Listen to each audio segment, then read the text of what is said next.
Hakari having Zoro voiceover is really weird actually. Zoro is straightforward, not thinking through, and everybody knows this type of a character. Here in JJK as Hakari, I first met him, he was like very talkative person, contemplating about life, and the whole scene with him was basically all talk. With Zoro voiceover, this looks really weird. Also, Yaga, the headmaster, such a sad story. We know him basically from the beginning of a Jujutsu Kaisen, and now his final moments, it feels like he was a background character all along, even though it was a big chunk of episodes given to him. That was still feeling that it is not enough, and I do believe JJK did actually a pretty poor job with showing us Yaga, because they try to quickly go to Hakari. Still, I kind of don't like it how they actually did that. They sacrificed Yaga for Hakari. It's cold. Megumi, is he sneaking through? Nah, okay, he's going the easy way. Oh yeah, he can hide in the shadows, yes! Wonder how they're gonna convince Hakari. He looks like very clever guy who will not be persuaded that easily. Panda normally starts in the early of the season because later on in the season it is simply too overpowered by most of the characters. So the weakest characters showing off the most at the beginning of a season, JJK. Kirara, her name, yeah. Why in danger? They just want to recruit him. Did we actually go back in time? Wow. I love that way that we are showing that from different perspective. I really like it. Oh wow.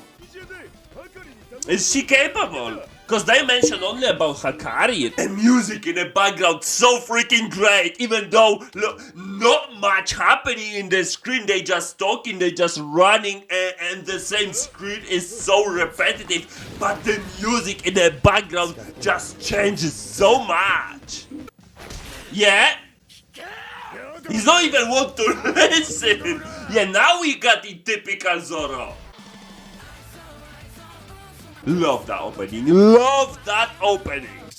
So what? They're gonna actually fight? They don't want to fight, yeah? That's their idea. How they gonna recruit him?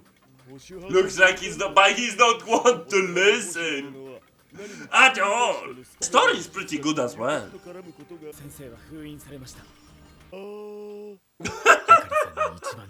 Yeah, it's actually hard to believe. Alright, Megumi has some idea. I think he's testing her now. Trying to figure it out how it goes if it's gonna be so many opponents.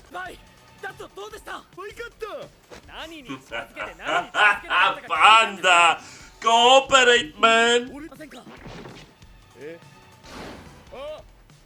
Panda, come on.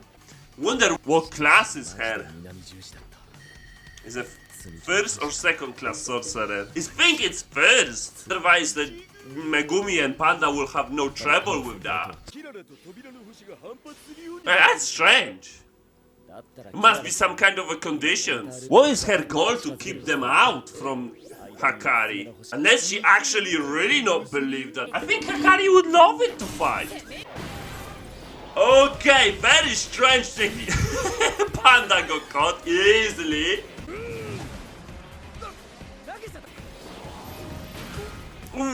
Ooh. The music kicks in again. Wow.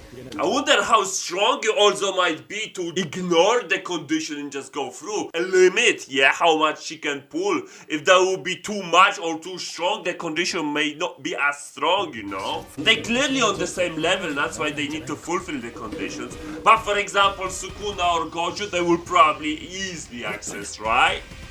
Mimos. Okay. What's she doing? Panda is still in help? Can he help? Actually, he is.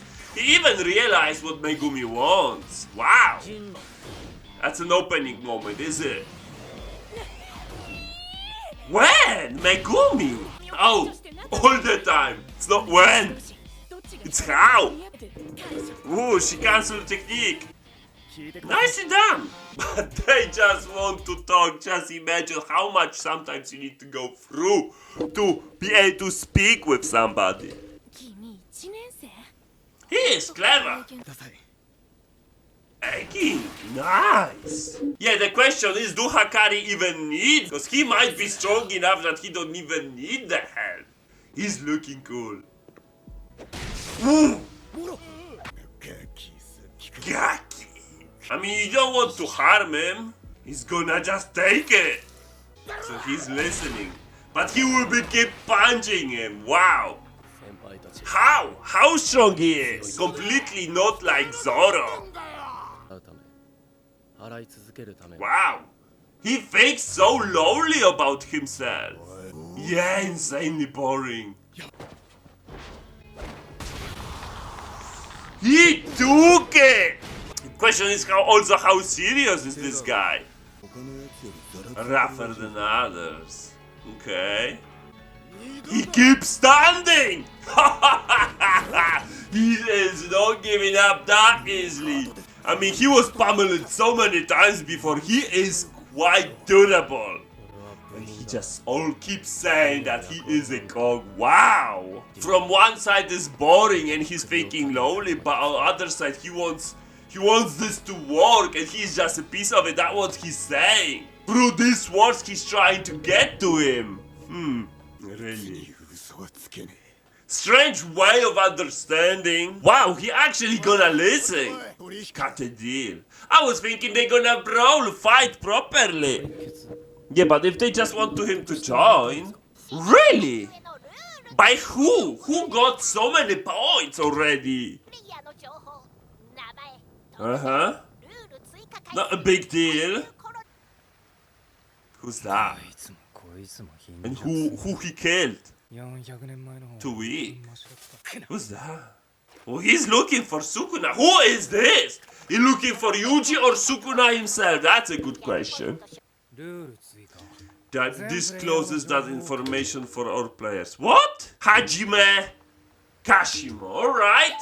So we're having Hakari, who is technically quite strong according to all of the senpais for Yuji. So yeah, and Zoro is still different character than from One Piece, and this might be a confusion. The way how he thinks is way off from Zoro from One Piece, and Zoro's voice, it's so well known among the anime fans. Then we're getting this Hajime Kashimo, who already have 200 points, if I'm correct. One rule is 100 points, so how many sorcerers he already beat and killed, and he's complaining about how low level of them are, and he's looking for Sukuna. I wonder if he's looking for Yuji specifically or Sukuna specifically. Probably Sukuna as it is, because I didn't notice in previous seasons this character at all, and if it's brand new that means he never met Yuji. Crazy stuff. Kirara, her powers pretty brilliant idea for Jujutsu, for JJK. The conditions are set, but